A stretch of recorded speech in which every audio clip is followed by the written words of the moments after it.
J'espère que vous allez bien, j'espère que vous vous portez bien. Le Mali divorce avec l'Algérie pour se marier avec les Émirats Arabes Unis.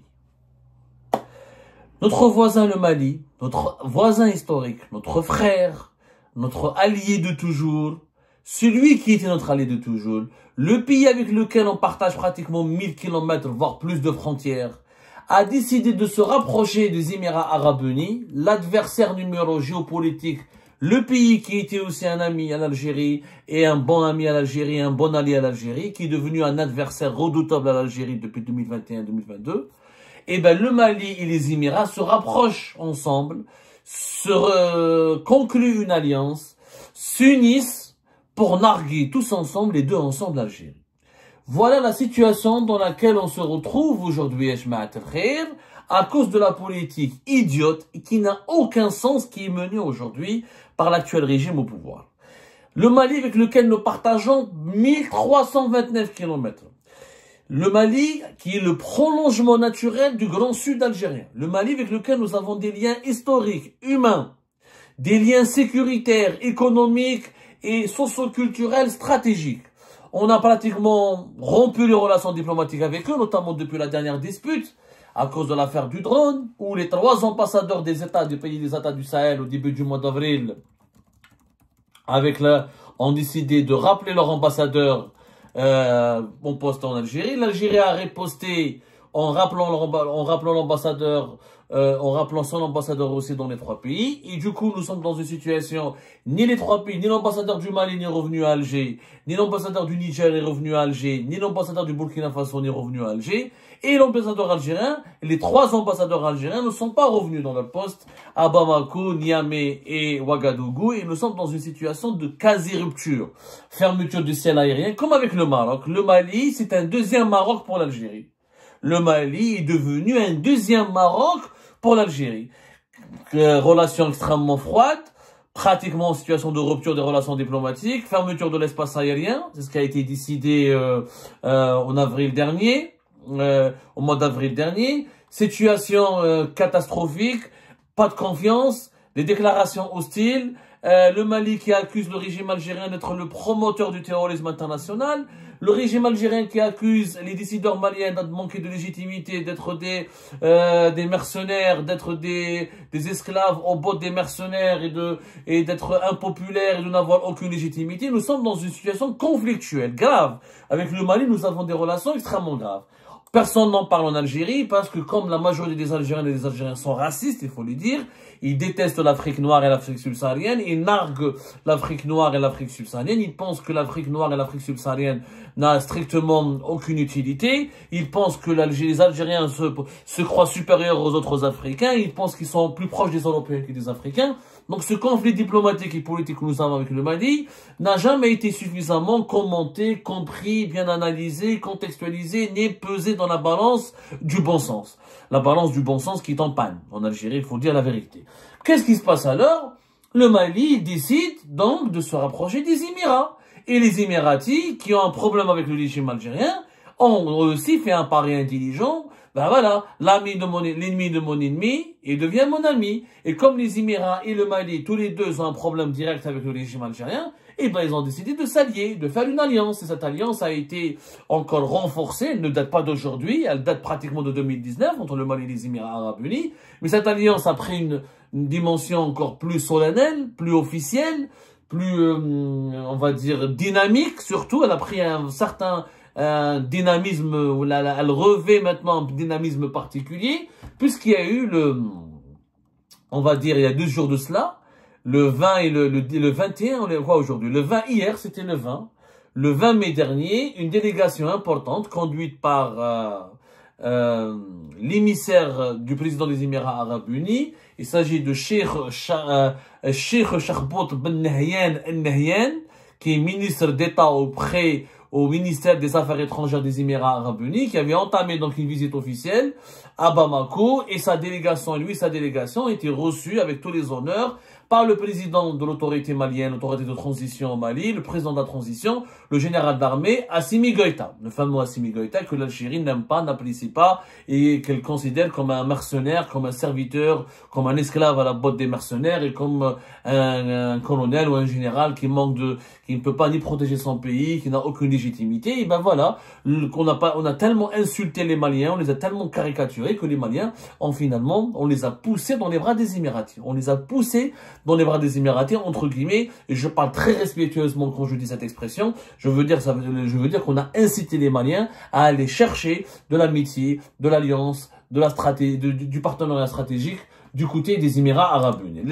Les médias maliens, la télévision malienne ont diffusé des images très éloquentes du climat très détendu, très jovial, très fraternel, très cordial qui a caractérisé la réception organisée par Assimi Goïta, le président de l'autorité de transition, ou le président de la transition, voilà, l'autorité de transition au Mali, qui a donc déroulé le tapis rouge au ministre, voilà, délégation des Émirats Arabes Unis, conduite par Cheikh Charbot Ben Nahyan, Ben Moubarak Nahyan, son nom complet, Cheikh Charbot Ben Nahyan, Ben Moubarak Nahyan, qui a le rang de ministre d'État auprès du ministre des Affaires étrangères des Émirats Arabes Unis. La rencontre donc s'était déroulée en présence du ministre des Affaires étrangères de la République du Mali, Abdoulaye Diop, et de l'ambassadrice du Mali aux Émirats Arabes Unis, Madame Diminato Sangare.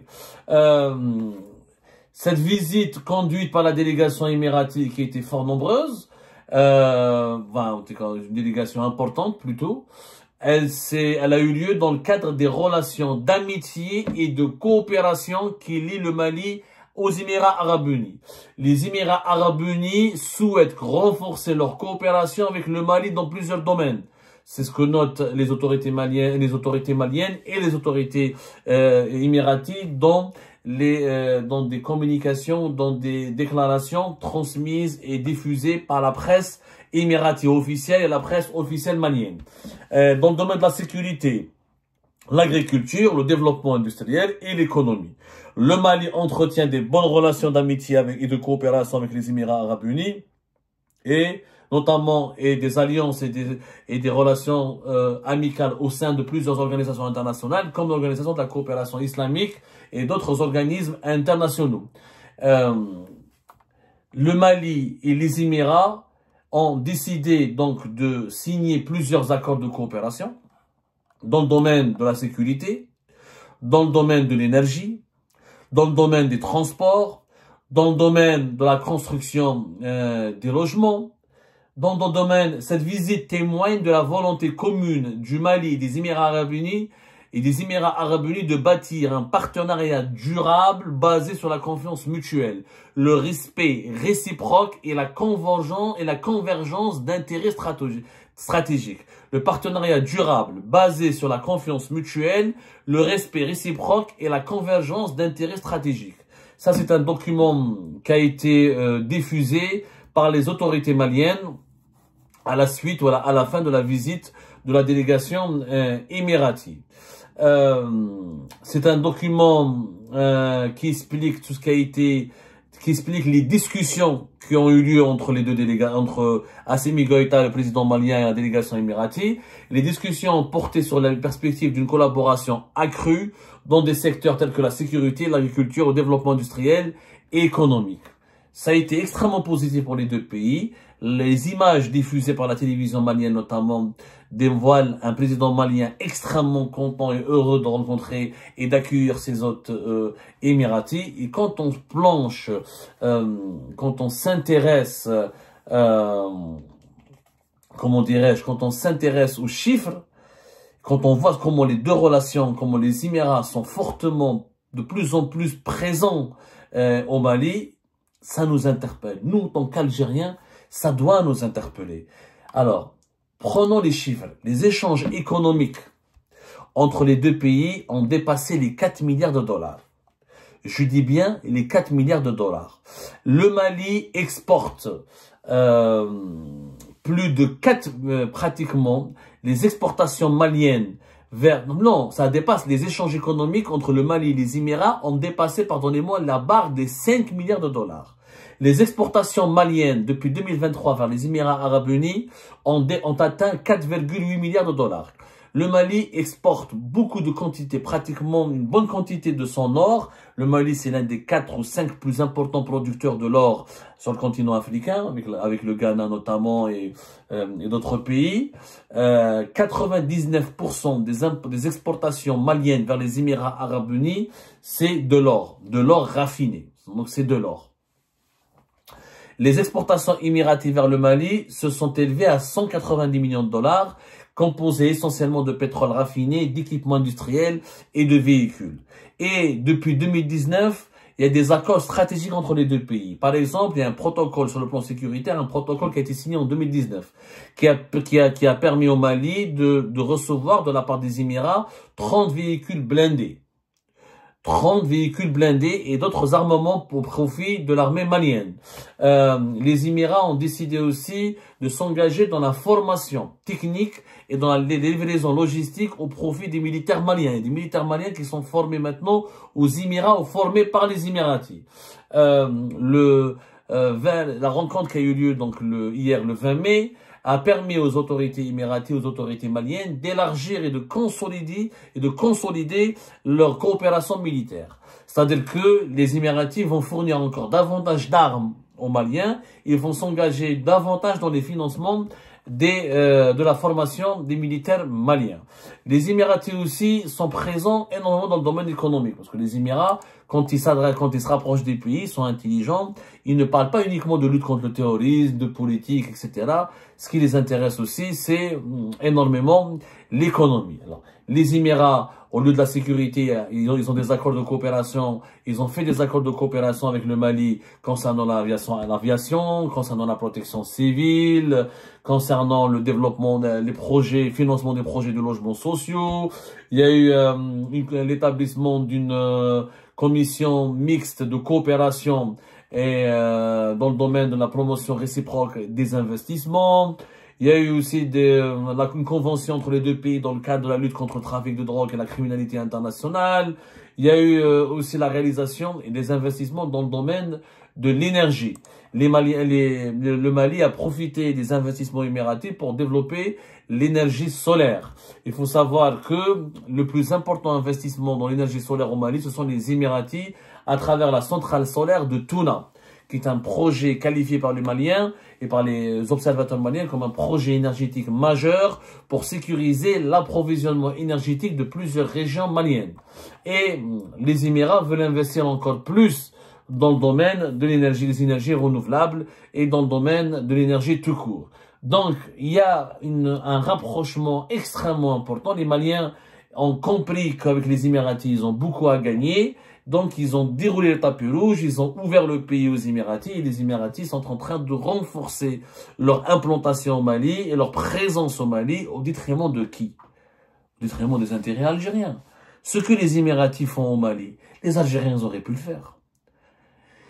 On a laissé un grand pays africain qui est un voisin. Le Mali, c'est un grand pays africain de par son histoire, de par son emplacement stratégique, de par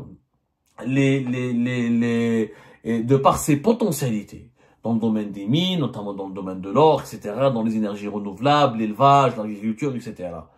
Tout ce que font les Émiratis actuellement, l'Algérie aurait pu le faire. Mais nous, au lieu d'investir au Mali, au lieu de les accompagner dans leur transition politique, au lieu de les aider à sécuriser leur territoire, au lieu de s'imposer comme le grand frère qui leur veut du bien, et qui a des intérêts mutuels et qui a des intérêts importants, des intérêts réciproques.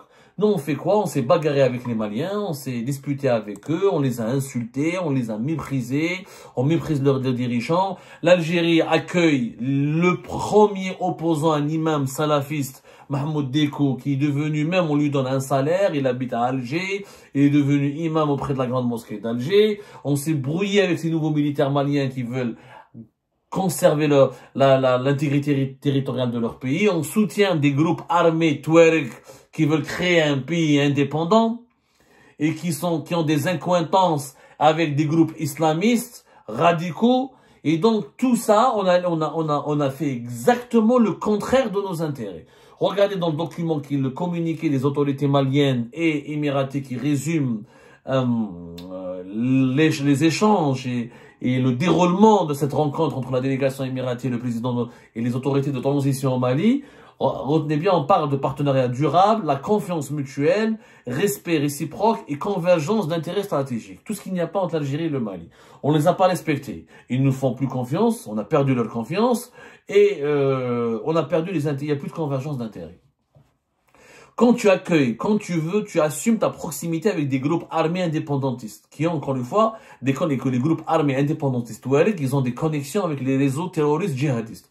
Et quand tu accueilles sur ton propre territoire le principal opposant à ce gouvernement de transition qui est un imam salafiste, un religieux dangereux, qui a lui-même beaucoup de connexions avec des groupes armés islamistes terroristes au nord du Mali.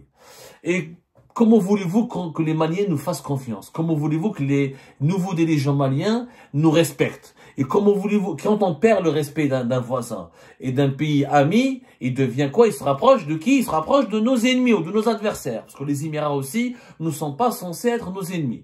Mais comme on les a insultés, on les a diabolisés, on les a accusés de tous les maux de la terre, on les a traités de pays artificiels, sans souveraineté, sans racines, et ben les Émiratis vont nous renvoyer l'ascenseur, ils ripostent, mais ils ripostent plus intelligemment.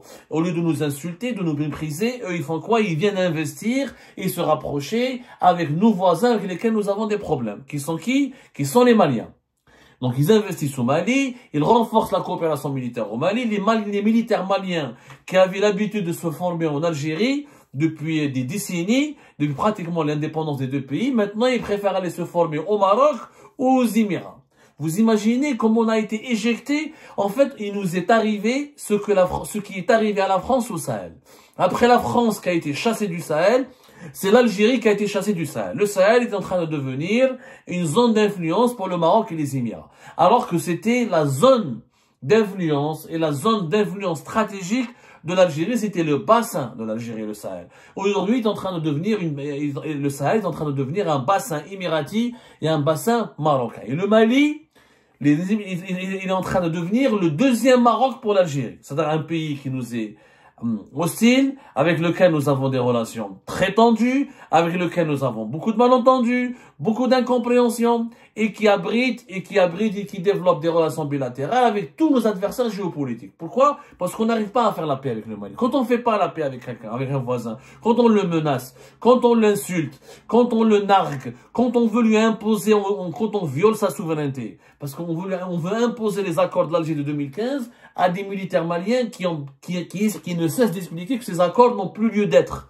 On ne peut pas négocier avec des groupes armés qui sont financés par des puissances étrangères ou là qui ont des liens avec des groupes terroristes et qui veulent créer un État indépendant, qui veulent couper le pays en deux. C'est comme si demain, nous les Algériens et les Algériens, on va venir nous expliquer que la France ou l'Espagne ou l'Allemagne ou l'Italie ou les États-Unis ou notre puissance veut nous imposer des accords de paix avec le MAC et le MAC va avoir une armée pour pour libérer la Kabylie ou pour créer un État au sein de la Kabylie ou pour libérer la Kabylie du reste de l'Algérie ou pour couper la Kabylie du reste de l'Algérie. Mais quel est l'Algérien qui va l'accepter? Aucun Algérien sensé, fier de l'être, qui est un peu de jugeote et de dignité ne va l'accepter. Alors nous, on l'accepte pas, mais on veut imposer aux Maliens qu'ils acceptent sur leur territoire des séparatistes armés connectés à des mouvements terroristes. C'est un fou. Cette histoire est de la folie. Au lieu d'aider l'armée malienne à sécuriser le territoire, à désarmer les Touaregs, à les intégrer dans un processus politique de dialogue et de réconciliation, et à privilégier la voie, la voie pacifique et à démanteler. Il n'est pas normal que dans le Sahel, juste à nos frontières, il y a des groupes armés jusqu'aux dents, qui sont proches de certaines mouvances idéologiques extrêmement dangereuses, sur le séparatisme ou le djihadisme. Au lieu de cela, nous, au lieu de lutter contre les séparatistes et les djihadistes, nous on lutte contre les militaires qui partagent normalement nos valeurs, qui devraient être nos amis, qui devraient être nos voisins et nos frères et nos sœurs. C'est voie de fou.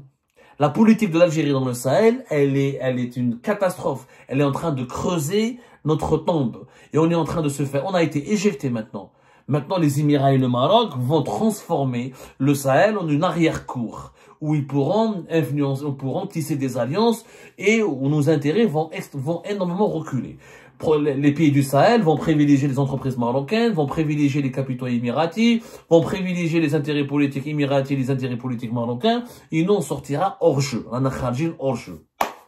Hors jeu. Pourquoi? Tout ça parce que nous avons actuellement des décideurs qui ont décidé, je sais pas, de prendre de soutenir plutôt des mouvements indépendantistes, radicaux et proches des terroristes. Je ne comprends pas. Je ne comprends pas. Le Mali, je vous préviens, je vous préviens dès maintenant, est en train de devenir le deuxième Maroc pour l'Algérie. C'est-à-dire un voisin hostile, avec lequel nous allons avoir des relations tendues pendant des années et qui va construire toutes ces alliances avec uniquement nos adversaires géostratégiques et géopolitiques. Et ça sera le deuxième pôle d'hostilité à l'égard de l'Algérie après le Maroc. C'est dangereux, c'est extrêmement préjudiciable pour les intérêts de l'Algérie, pour son avenir, pour sa sécurité et pour sa stabilité. Et si on a des dirigeants intelligents, ils devraient se remettre en cause, tenter une réconciliation avec Bamako en urgence, construire des passerelles et des ponts avec ce pays, au lieu de créer des frontières militarisées et de soutenir des groupes armés, indépendantistes, séparatistes, et noyautés par les réseaux djihadistes, sans compter, bien sûr, sans oublier les réseaux de trafic d'armes, de trafic d'êtres humains, qui polluent le nord du Mali et qui essayent, qui demain, dès que l'État algérien va s'affaiblir, ils vont se retourner contre cette Algérie qui les a ménagés, qui les a protégés, qui les a épargnés, dès que cette Algérie sera faible et fragile. Et bien sûr, quand ça va se produire, ils vont nous dire « Ah, on aurait dû vous écouter ». Au lieu de nous écouter, on nous insulte, on nous diabolise, on nous accuse d'être des harkis, des traîtres. Changeons l'actuelle politique qui est menée par notre pays. Elle est en train d'aggraver notre isolement. On se fait éjecter du Sahel. Le Sahel, c'est plus important que le Maghreb. C'est l'avenir de la croissance mondiale. C'est l'avenir de la sécurité mondiale. C'est la zone géographique dans laquelle, qui va abriter les rapports de force. Une grande partie des rapports de force qui sont en cours pour la construction d'un nouvel ordre mondial.